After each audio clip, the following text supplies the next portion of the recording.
Welcome to the Sleep is a Skill podcast. My name is Molly McLaughlin, and I own a company that optimizes sleep through technology, accountability, and behavioral change.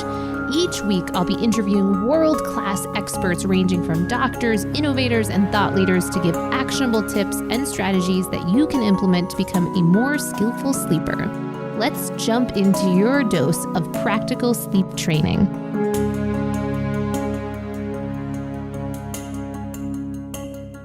Welcome to the Sleep is a Skill podcast. My guest today is Dr. Angela Holliday-Bell. She is a board-certified physician, certified clinical sleep specialist, and sleep coach. She attained a master's in biotechnology from Rush University, her MD from the University of Illinois in Chicago, and completed her training as a physician in Washington, D.C., where she went on to receive her certification in clinical sleep health. Her sleep blog has been featured as one of the top 50 blogs in sleep, and she has contributed to a number of online print publications. She's the founder and CEO of her sleep coaching company. The solution is Sleep LLC, which was created to help people everywhere live happier, healthier, and more productive lives through better sleep. Now let's jump into the podcast. So I get a lot of questions around sleep supplements, and I'm very hesitant to just throw out a whole laundry list of possibilities. One, I don't think it's the most responsible thing to do. I really do believe in testing to see what types of supplements make sense for you. And two, because I really truly believe that most of the things that you can do to improve your sleep are behavioral, psychological, environmental in nature, and often don't cost a dime. However, there is one supplement that I personally take every day and that I do feel quite comfortable with suggesting for most individuals to experiment with because of a couple of reasons. Its high safety profile and high rates of deficiencies in our modern society. Some put the numbers as somewhere around 80% of the population being deficient in this one area, and that is magnesium. So magnesium has been called the calming mineral, and some report that magnesium can increase GABA, which encourages relaxation on a cellular level, which is critical for sleep. Magnesium also plays a key role in regulating our body's stress response system. Those with magnesium deficiency usually have higher anxiety and stress levels, which negatively impact sleep as well. Now, before you go out and buy a magnesium supplement, it's important to understand that most magnesium products out there are either synthetic or they only have 1 to 2 forms of magnesium, when in reality, your body needs all 7 forms of this essential sleep mineral. So that's why I recommend a product from my friends over at Biotechnology. They have created something called the Magnesium Breakthrough. And taking this magnesium before bed helps you relax and wake up refreshed and energized. And while we don't recommend that you go too nuts on looking at all the sleep stage classifications on all your wearables, I will share anecdotally that many clients have reported improvements in their deep sleep trend numbers. Again, I don't want you going nuts on the sleep stage classification numbers on your wearables, but I do want to let you know about that because I know that many of you do reach out on questions of how to improve your deep sleep. So I also love that Biotechnology offers free shipping on select orders, and they offer a 365-day money-back guarantee on all their products. Plus, they have a customer satisfaction rating of 99.3%. Very impressive. And you can get 10% off Magnesium Breakthrough. Again, this is the same magnesium that I use every single night. And finally, you can get 10% off Magnesium Breakthrough. Again, that's the magnesium supplement that I use every single night by going to magbreakthrough.com/sleep is a skill. And be sure to use the code sleep is a skill for 10% off.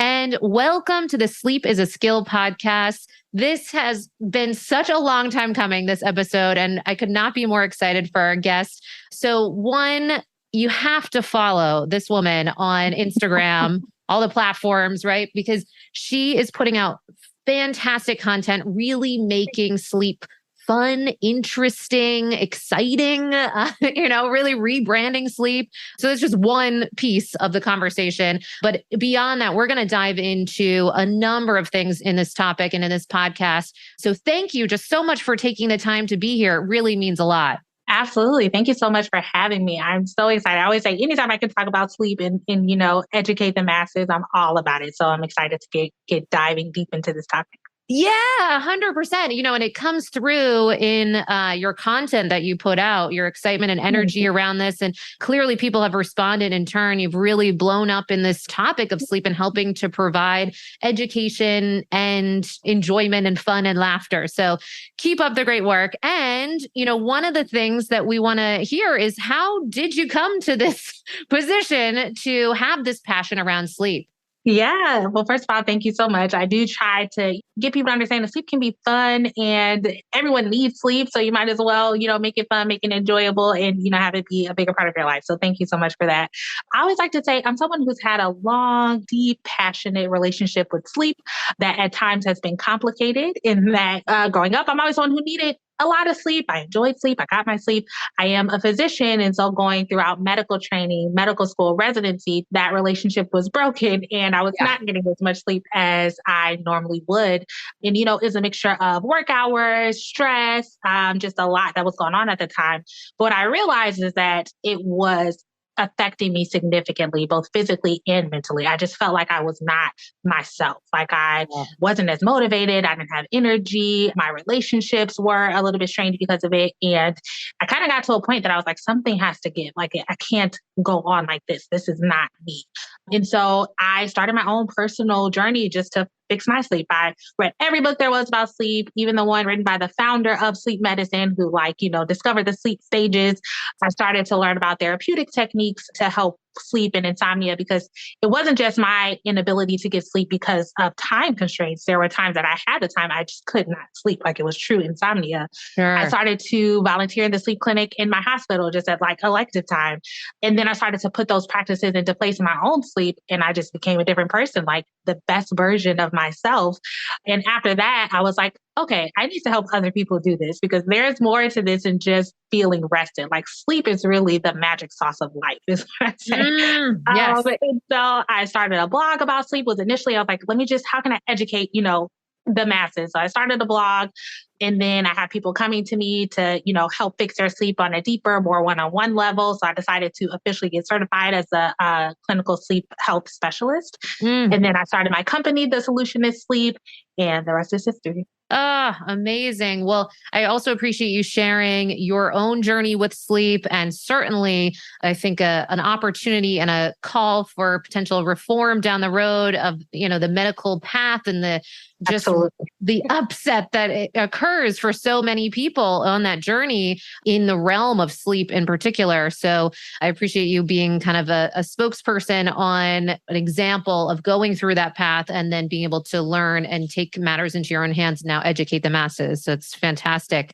And I know you also speak to this conversation or this concept of sleep as self-care. I'm wondering if you can share a bit more about that. Yeah. So I think one big thing that stood out to me, even throughout my own sleep journey and my struggle with insomnia, was the mindset surrounding sleep. So many people have this mindset of like, okay, I just got to hustle and I just got to keep going. And if I sleep, I'm lazy. And I was like, I don't think that's true because me not sleeping has led to me being not my best self at all. And I became this better version of myself, a better doctor, a better wife, a better person in general when I poured into myself first by prioritizing my sleep. And so that has led me to try to educate people on the mindset shift of like, you don't have to earn sleep. You don't have to earn rest. You don't have to do enough and then reward yourself with sleep. Like sleep is a necessity for being the best version of yourself and for being the best in each of those roles that you play. And that's the highest form of self-care because it affects every aspect of your mental and physical health. So I want people to understand that you don't have to, it's not this reward for something that you do. Like you need to start with sleep, which is to me the foundation of a healthy life. And then that helps you to be better in all of your other, all the other aspects of your life. Yeah, absolutely. And sometimes people can hear self care and it's like, okay, it's a nice to have. But like you said, the hustle and all of these things. And so I'm wondering if you can share too, because one of the things that I know you've been starting to really, that you do a lot in your company is to work with corporations and businesses to help really bridge that gap of that thinking that versus a nice to have or, an afterthought of no, this is a priority in our kind of ecosystem, our community of how they're creating that so that then our productivity can go up. This kind of another angle in at making a difference in making real results in the business space. So what is that looking like for you? How are you helping to kind of get that message out when maybe it's has in the past fallen on deaf ears? Yeah, that is something that I am really deep into working on at the moment because just as you said, so many people think, well, if I don't get enough sleep, the worst thing is that I'm just tired and I drink some Right. coffee and I'm okay. But there are many worse things that come with not getting enough sleep.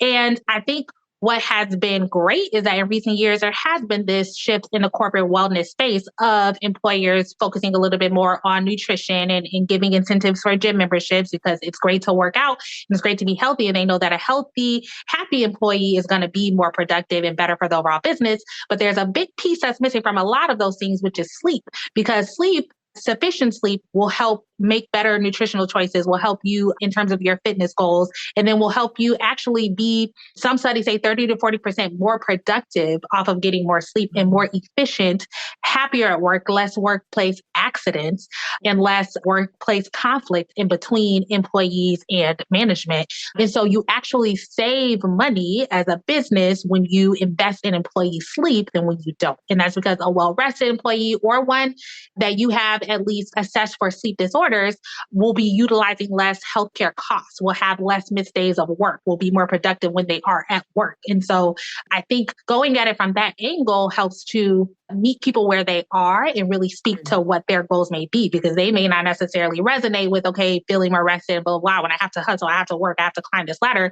But like, wait a minute, no, you can climb the ladder higher and faster and overall save money and make more money if you're investing in your sleep. And so that's something that I'm really working hard to educate people on and really just get them to start with the simple practices and looking at sleep as a way to increase the company morale, the productivity, and overall kind of workplace wellness. That's great. And what does that look like? So for if anyone's listening and they're like, well, I'd like to have that in my company, or you have a company, you want to bring it in to really make a difference with their community, what have you. So what would that look like? Is it kind of something where speaking to particular companies and then having that kind of ripple out in the conversation, or is it ongoing work with individual companies, or depends on what you're dealing with? Yeah, that's a great question. So I also, similar to my kind of individual consultation work, there are levels to the offerings that I provide.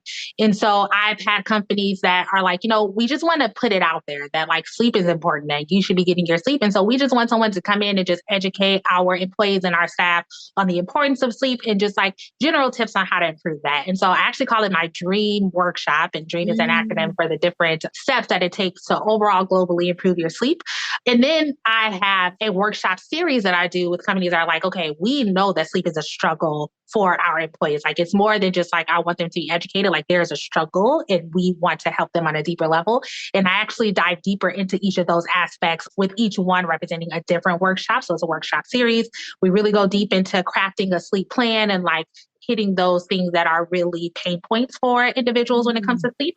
And then I offer group coaching for companies that want to say, okay, for individuals who are like suffering from chronic insomnia, like they really need help or they may have sleep disorders, they have access to you as a sleep coach via the corporate program as a part of their wellness providing to say, you have access to this coach. You can kind of do it more in a smaller group setting to really hit their individual points and really work on more cognitive behavioral therapy for insomnia techniques and dive deeper into sleep problems. So it really depends on what the company has identified as their pain points. And sometimes it starts with just like the overview dream workshop.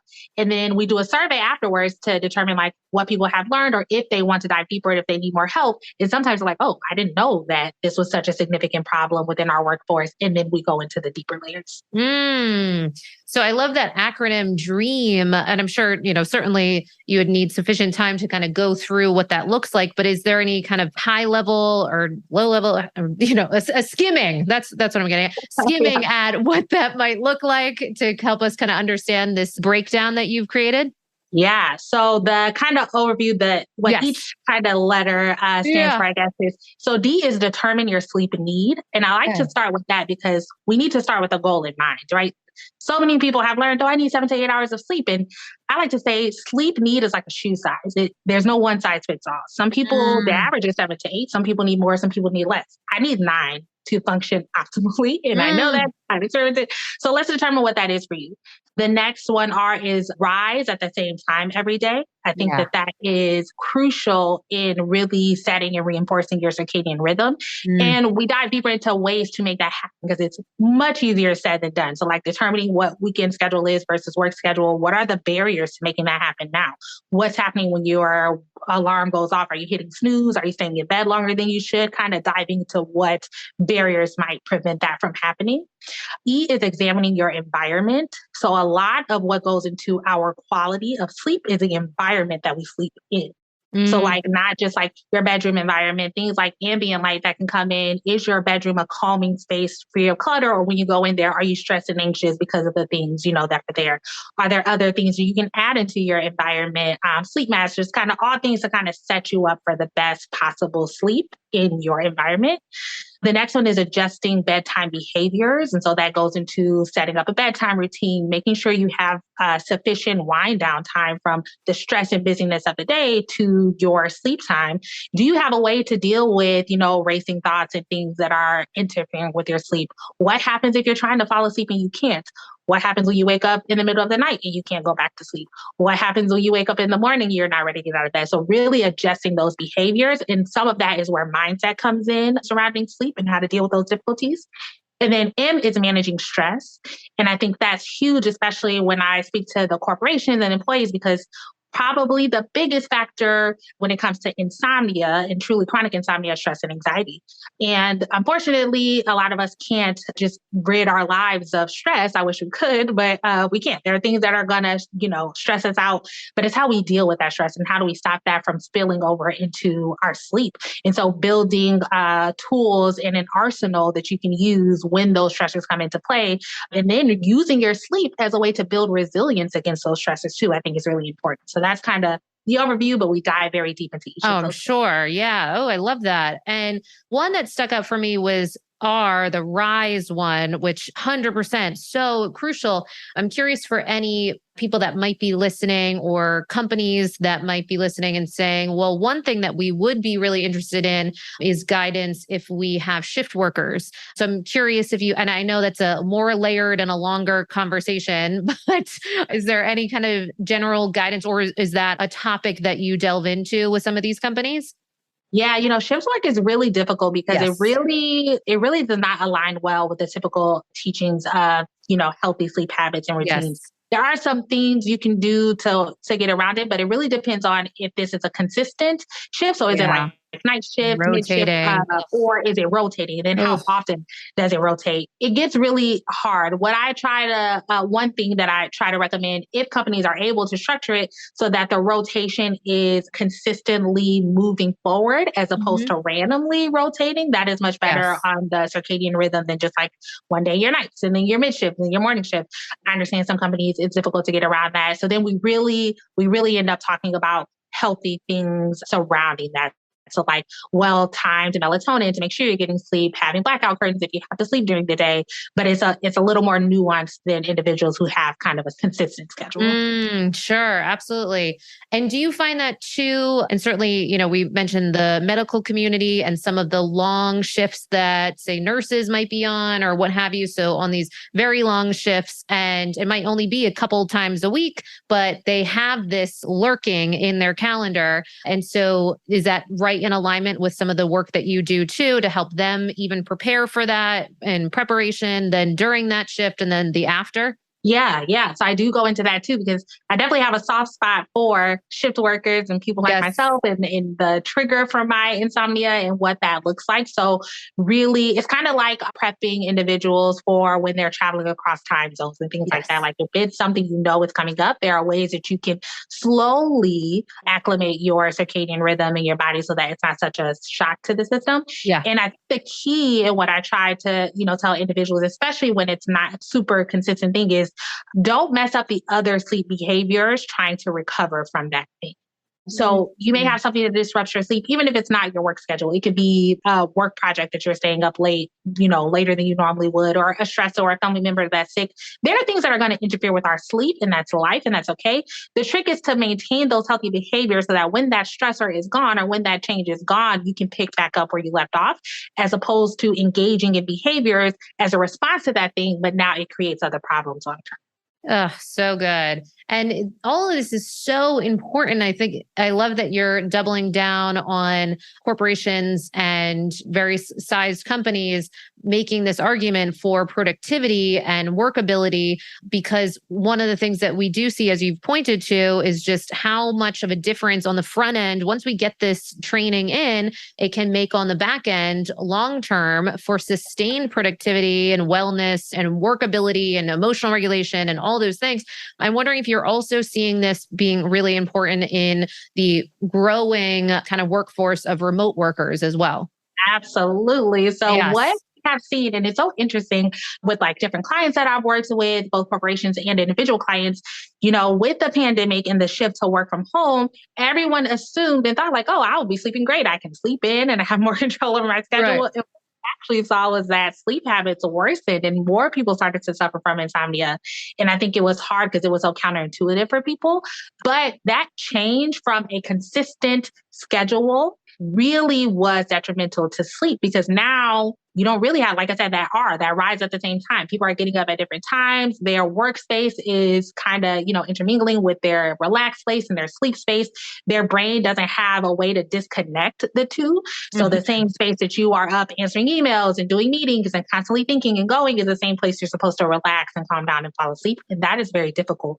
So a lot of what I do speaks to the work from home force. I'm like ways to improve your environment, improve your habits to help your sleep. Things like just getting moving, because now you're at home and you're sitting in the office all day. At least you were able to get up, walk somewhere, you'd go drive, you'd walk up the stairs. There were things that you were doing to get moving. You were getting Yeah. natural light because you have to go outside. And now you're just kind of inside in a cave, not moving all day, which is not great for sleep. So I Right. do a lot of education around what that looks like and how to reform your daily habits so that you're getting, the sleep that you were getting before the work from home shift. Mm. Is a common trend that you're able to help people or guide people through that kind of drifting. So drifting later and later as a result of those lack of boundaries and structures in place. Are you able to help kind of phase advance their sleep onset consistently with particular practices? Yeah. And so the thing that I start with is, so we used to say, oh, go sleep at the same time, wake up at the same time. It is important to try to go to sleep around the same time, but that is not a part of the dream framework for a reason, in that waking up at the same time each day is really the most effective way to train your circadian rhythm. Yeah. What I've seen happen in individuals who try to go to sleep at the same time every day in such a way that they are like, okay, this is the time I go to sleep. No matter if I'm sleepy or not, I'm getting into bed, is that actually leads to worsening insomnia. Because if you're not sleepy, you shouldn't go to sleep. Right. Because if you're not sleepy, you run the risk of lying in bed awake, tossing and turning, and that starts to have your brain connect the bed with tossing and turning, being awake and anxious. When you keep the same rise time, no matter how you slept that night, you're then taking advantage of that sleep drive that's built up, Mm. right? So you have more of a drive to fall asleep earlier than you did the night before. So I think just implementing that rise time that's the same every day actually works wonders for that. Yeah. And so there are some individuals who suffer from like disorders, or they have a delayed sleep phase, and then you can do things like the lighting therapy and things like that. But for the average like individual, really just setting a good schedule, making sure you get natural light in the mornings is important too. So like I said, working from home, individuals get up, they may walk into their office or the living room or stay in the bedroom and never see light at all during Yeah. the day. And your brain is like, wait a minute, how do I orient myself? So I'm like, when you get up, open the blinds, like get natural light, go for a walk if you can, like get outside because that helps to entrain your circadian rhythm and know, okay, when is it time to be alert and awake? And conversely, at night, have a cutoff time for when work is over. Like you're not leaving the office so that those lines are blurred. Work should end at a specific time. And then when we're nearing bedtime, lower the lights. Don't keep the overhead lights on. If you can do night bedside lamps or even have dimmers in your home, that again helps to increase your melatonin release, help to train your circadian rhythm so that you naturally get sleepy earlier. That's so great. And one of the things, that can be a concern for different companies is like, okay, so we invest in someone coming in, but is it going to last over the long term? So have you found that even just having this conversation, now they have this language and the acronym DREAM, and we're all, kind of on the same page. Is that some of what you found to kind of be sticky with the participants that are going through these programs? Yeah, definitely. So I think we have seen I think the good thing about the sleep education and like the Dream Workshop is these are easily implementable steps that can make big differences. So even when it comes to things like, I think one big issue with, let's say, weight loss programs or things like that within a work wellness is the consistency and how to keep things going because it's harder to implement. These things are easier to implement. And I think even just opening up the conversation and the education around sleep allows individuals who don't necessarily have sleep problems, their biggest issue is prioritizing sleep and understanding the importance. Now they know the importance and it's easier to do that. So I think for the most part, obviously there are some people who, for whatever reason, fall off and, don't stick with it. But I would say for the most part, it's just the light bulb that turns on that says, oh, this is important. And if my company is giving me this education, then it must be something that I should pay attention to. And they're able to stick with it pretty long term.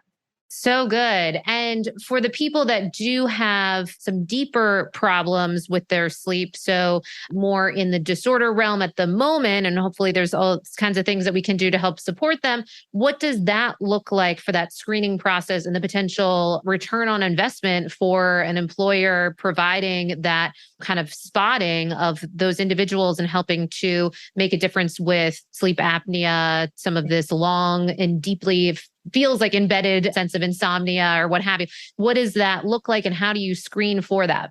Yeah. So as a part of the kind of deeper second stage of the Dream workshop series, it includes a comprehensive assessment for each employee. And that is to pick up things like sleep apnea, restless leg syndrome. I am a behavioral sleep specialist, so I don't actually treat those disorders, but it's good to identify that this person may have this. And now they know, because oftentimes they're not aware that they have this potential disorder. So they know to speak to their own doctor and sleep medicine physician about it. What we know is that individuals who have obstructive sleep apnea and other sleep disorders utilize significantly more healthcare costs and often associated with the effects of that disorder and other health conditions that occur subsequent to that.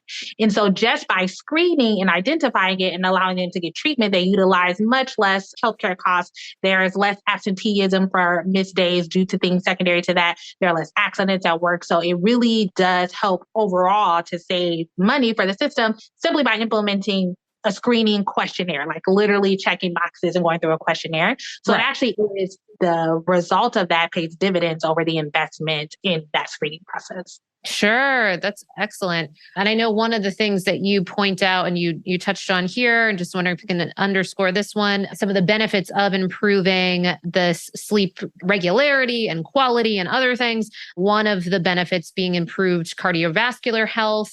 Curious if you can speak to, we are able to identify sleep apnea and what that can do for some heart health and extend and certainly stress management, kind of a systemic ripple effect of the kind of positive nature of that.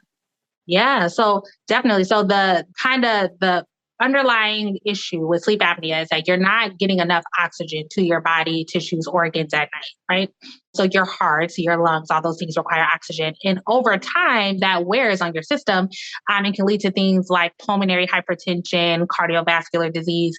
And it really is something that can be so significant down the line, even though initially you may feel like, oh, I'm just snoring and things like that. Like you are depriving your body of oxygen during a critical time when your tissues and cells are renewing and all those things overnight. And so you absolutely are more likely to have these chronic diseases that are significant significant in terms of healthcare costs and just morbidity and mortality, unfortunately, for the individuals. So by catching those things early, you're not only saving kind of money, healthcare costs and things now, but you're saving this person a significant amount of that morbidity, mortality down the line.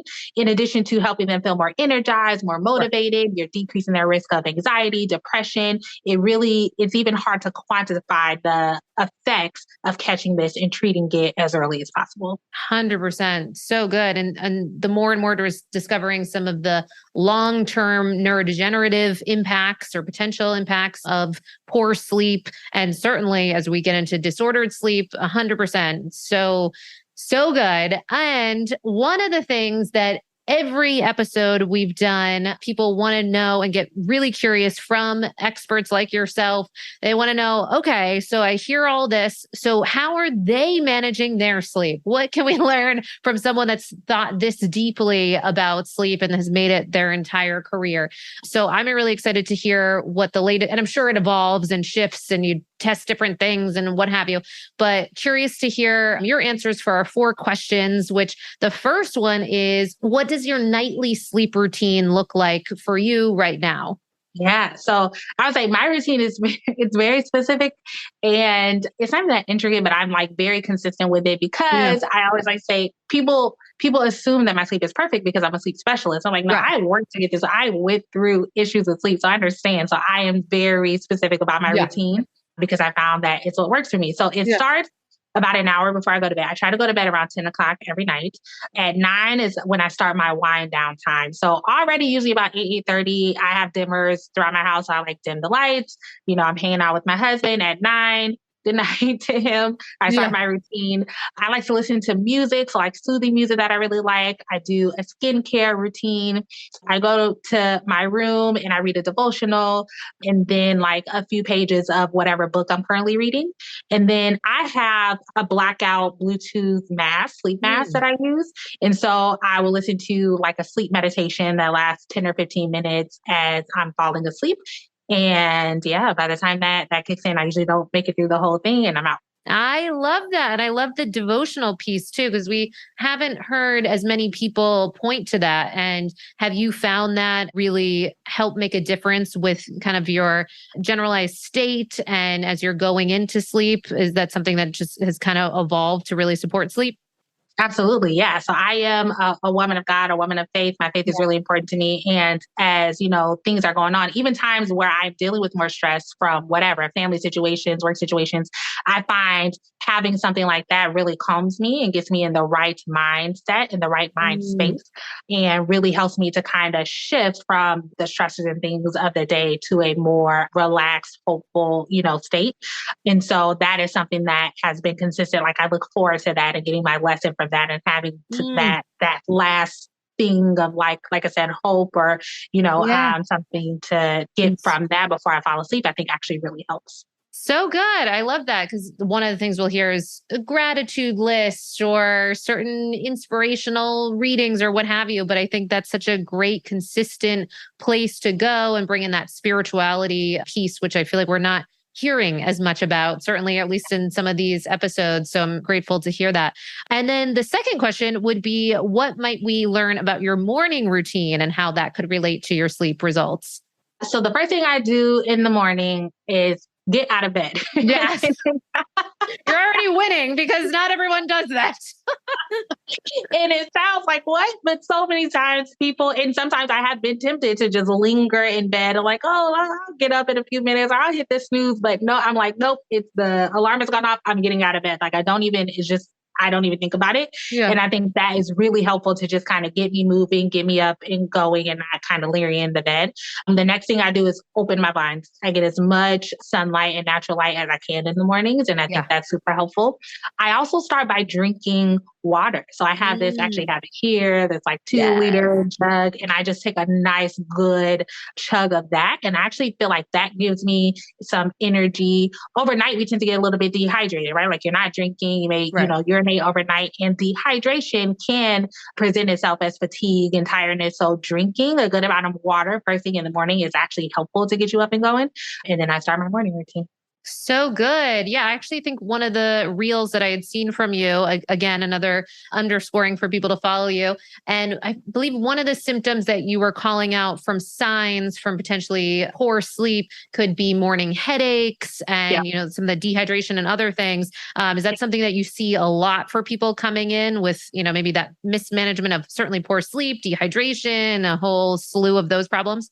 Absolutely. Yeah. And they don't realize that it's even connected. Like, yeah, I Right. wake up with headaches in the morning, but I drink my coffee and I keep going. Yes. They're like, yeah, well, that's not, you shouldn't have headaches in the morning. So absolutely, if you're not getting enough sleep, that's your body being like, okay, something's off. Like we must be in a fight or flight state because why are we not getting enough sleep? Let's shoot up the cortisol, you have headaches. And then same for dehydration too. So like hydration is actually super important. And I think an underrated component when we talk about sleep. Yeah, 100%. I think that one's really an interesting one. Some of these things can land as like, oh, okay, another nice to do, but what's the big deal?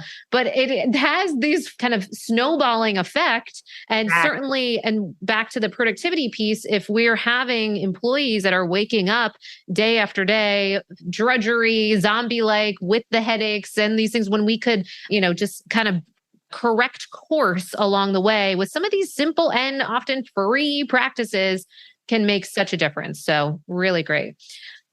Excellent. So, then our other question would be what might we see visually on your nightstand, or if you're traveling, maybe your proverbial nightstand? Yeah. So my devotional book, I have a lavender candle that I don't light every night, but if I'm really like stressed out from the day, Yeah. that's like part of my ambiance. Like we're gonna light that, we're gonna read.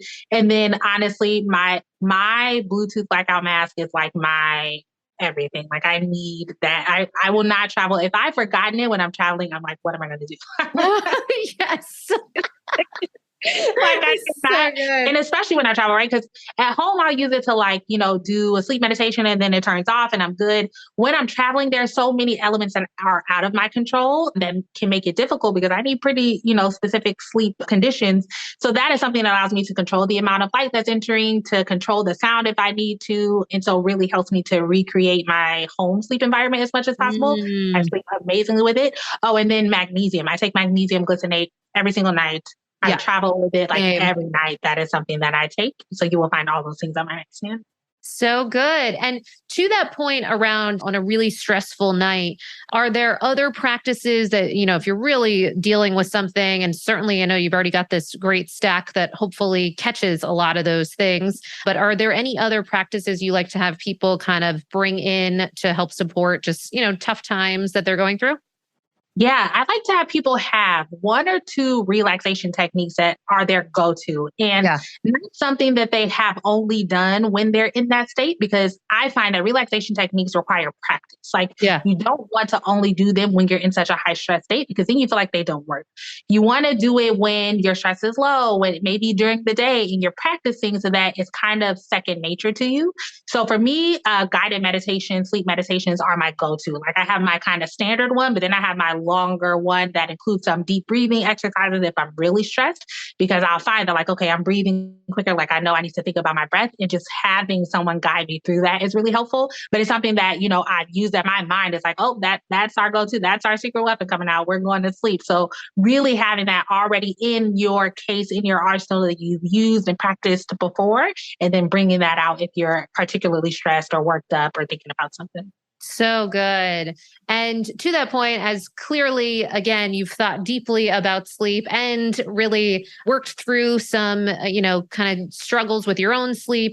I'm curious, what has been out of your entire journey on this topic? What would you say has made really the biggest change to your sleep game, or maybe the biggest aha moment in managing your sleep? Yeah, I have to give you two because Okay, great. Yeah. one is more kind of a broader perspective and another is more specific, but prioritizing my sleep.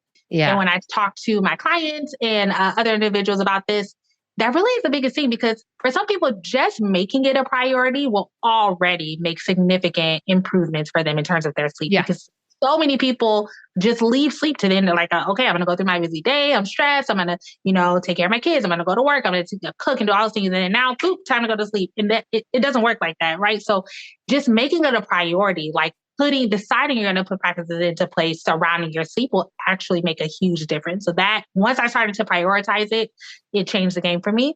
And then my bedtime routine, like my bedtime routine is solid. It's because my husband already knows. He's like, oh, it's 9 o'clock. Okay. Like, no, I'm not going to say I'm going to watch this show. Like, this is my me time, the time that I give back to myself, that I allow myself to disconnect and wind down from the day. So really prioritizing it and having a good routine in place has really changed things significantly.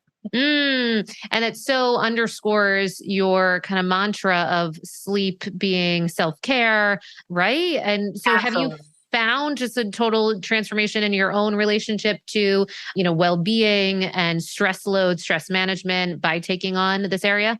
Yes, I said that, I believe that getting sufficient sleep is one of the highest forms of self-care because it literally builds you up and pours into you in every aspect of your physical and mental health. Like exercising is great and it takes care of your physical health and your mental health too, but literally sleep affects all of those things.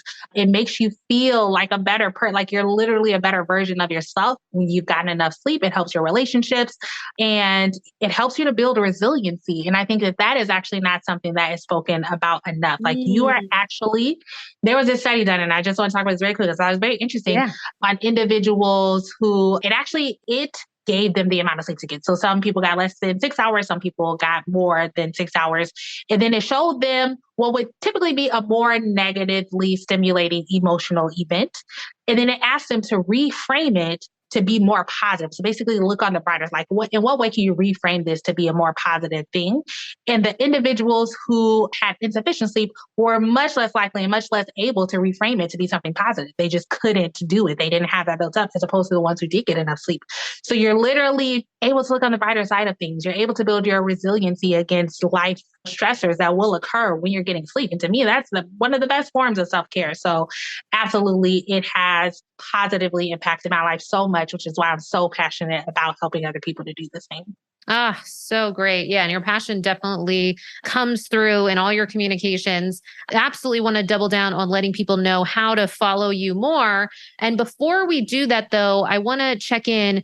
I know we only touched on a sliver of your knowledge in this space. Is there anything that we've left out or that you want to make sure you get across for any listeners that might just be struggling with their sleep? We found that there's really seems to be two listeners that we largely have, which are people that are either just like right now, they can't sleep and they want some help right now, or there's the group that's sleeping, but they want to optimize and go up to this next level. So any of those listeners or beyond, anything that we've left out that you want to share? Yeah, not really. So I want to reiterate prioritizing your sleep. And then the next thing is asking for help. It's okay to ask for help for your sleep, right? Because I think a lot of people, especially when I speak to, the corporate workers, just accept insufficient sleep as a part of life and being tired as a part of life. And you don't have to accept that. I believe that everyone is capable and deserving of good sleep. It's just finding the things that work for them. So like reach out, ask for help, and understand that you deserve to have good sleep. So great. Awesome.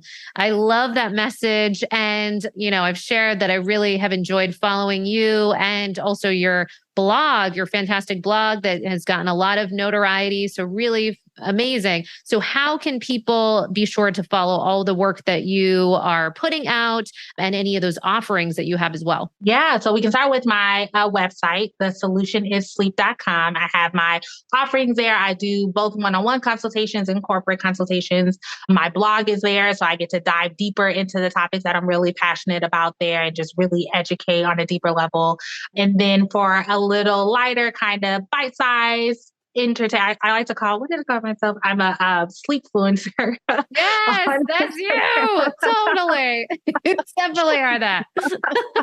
You can follow me on Instagram at @the_sleep_MD. I try really hard to give, helpful educational bits, but in a way that's bite-sized, entertaining, and fun. And then also on LinkedIn, just Dr. Holliday-Bell. And then feel free to email me too. I'm open to, questions if you want to know about what I offer or anything like that, or speaking engagements. You can email me at thesolutionissleep.com.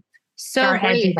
Sorry. Yeah, that's fantastic. And you have a free gift, I believe, on your site, right? Yeah. It's a 7 days to better sleep kind of boot camp. So it kind of breaks down just small things you can do within a week, within a 7-day period to kind of transform your sleep. So if you go on my website, you can download that for free and start implementing practices to get your sleep on track. Awesome. So a lot of different ways that people can follow what you're putting out there. They can, wherever they're at, be met with various different offerings that you have available. And then for any people that might want to have you come into their company, absolutely clearly have an established kind of path that they can be put on for that. So that's fantastic. Well, thank you so much for taking the time to share your knowledge with us and just for being such an example of what's possible. Really, really appreciate it. Absolutely. Thank you for having me. And thank you for what you're doing. I think it's so important. And so I'm glad that we're able to kind of reach the masses through this. Oh, thank you so much. You've been listening to the Sleep is a Skill podcast, the #1 podcast for people who want to take their sleep skills to the next level.